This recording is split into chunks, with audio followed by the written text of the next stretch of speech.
दोस्तों, रोहित शर्मा और विराट कोहली की रिटायरमेंट के बाद बहुत सारे क्रिकेट एक्सपर्ट्स का कहना है कि इंग्लैंड में टीम इंडिया के लिए रास्ता आसान नहीं होगा। इंग्लैंड के लिए सीरीज जितना आसान हो गया है, लेकिन जेम्स एंडरसन का कहना है कि इतनी आसान बात नहीं है जितना बताया जा रहा है। टीम इंडिया के युवा खिलाड़ियों को आप कम करके नहीं आंक सकते। रोहित शर्मा और विराट की रिटायरमेंट के बाद टीम इंडिया के यंग टैलेंट पर क्या कहते हैं जेम्स एंडरसन एक पॉडकास्ट में।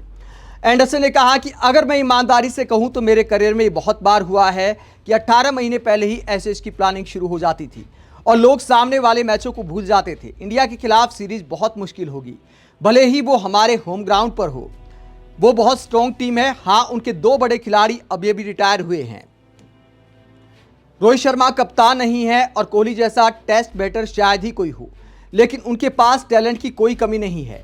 आईपीएल देख लीजिए, वहां अब क्रिकेट में सीधे ऐसे खिलाड़ी आ रहे हैं जो बहुत ही अटैकिंग हैं, एग्रेसिव हैं, डरते नहीं हैं, एकदम यंग लड़के हैं लेकिन बेखौफ खेलते हैं। तो जेम्स एंडरसन कहते हैं कि टीम इंडिया के यंग बल्लेबाजों को आप कम करके नहीं आंक सकते। दोस्तों, कई बार ऐसा हुआ है कि रोहित शर्मा टेस्ट मैच नहीं खेले, विराट कोहली टेस्ट मैच नहीं खेले, तब भी टीम इंडिया ने कामयाबी हासिल की है। लेकिन जब कोई रिटायरमेंट लेता है तो एकदम से खालीपन हो जाता है। अंदर बाहर खिलाड़ी होते रहे, टीम इंडिया को बल्लेबाजी में कोई खास फर्क हाल फिलहाल नहीं पड़ा है।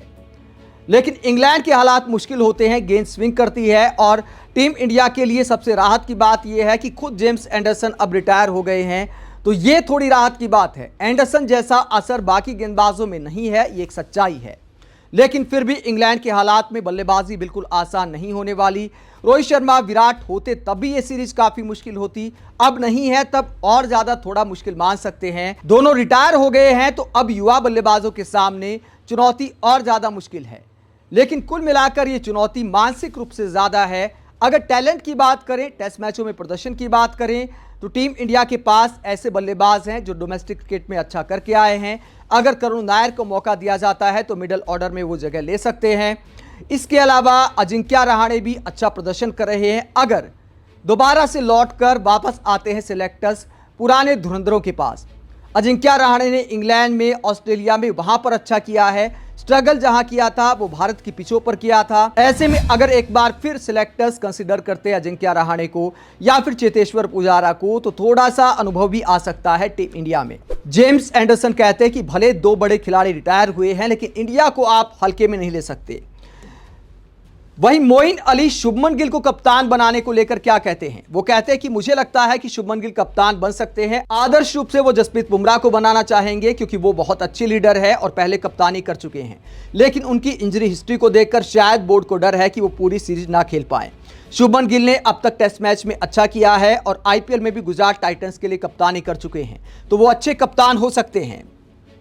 हाँ, अनुभव थोड़ा कम है लेकिन दिमाग तेज है। इंग्लैंड में पहली बार कप्तानी करना आसान नहीं होता, लेकिन भारत को कम मत आंकिए, खासकर उनकी बल्लेबाजी को। भारत के पास अब भी शानदार खिलाड़ी हैं, बस फर्क यह है कि उनके पास इंग्लैंड में खेलने का अनुभव नहीं है, जो बहुत जरूरी होता है। तो मोइन अली भी कहते हैं कि टीम इंडिया के बल्लेबाजों को आप कम करके नहीं आंक सकते।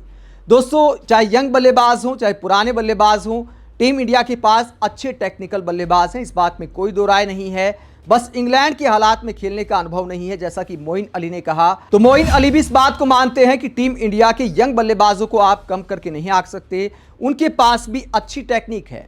मोइन अली ने थोड़े दिन पहले एक और बयान दिया था जिसमें कहा था कि मुझे इंडिया के बल्लेबाज सबसे खतरनाक लगते हैं, उनके कोचिंग का पता नहीं क्या सिस्टम है, टेक्निक भी शानदार होती है और तूफानी बल्लेबाजी भी करना जानते हैं। तो इंग्लैंड के पूर्व खिलाड़ी एक तरह से अपनी टीम को चेतावनी दे रहे हैं कि रोहित और विराट के बिना भी आप इंडिया की टीम को हल्के में नहीं ले सकते। आप मोइन अली की बात से कितना इत्तेफाक रखते हैं? रोहित और विराट के रिटायरमेंट के बाद क्या इंग्लैंड के लिए एकदम से व्हाइट वॉश वाले हालात आ जाएंगे या फिर यंग खिलाड़ियों से भरपूर टीम इंडिया कोई पासा भी पलट सकती है? कमेंट बॉक्स में अपनी राय जरूर दें। साथ ही देखते रहे पब्लिक मीटर, चैनल को सब्सक्राइब भी करें। नमस्कार।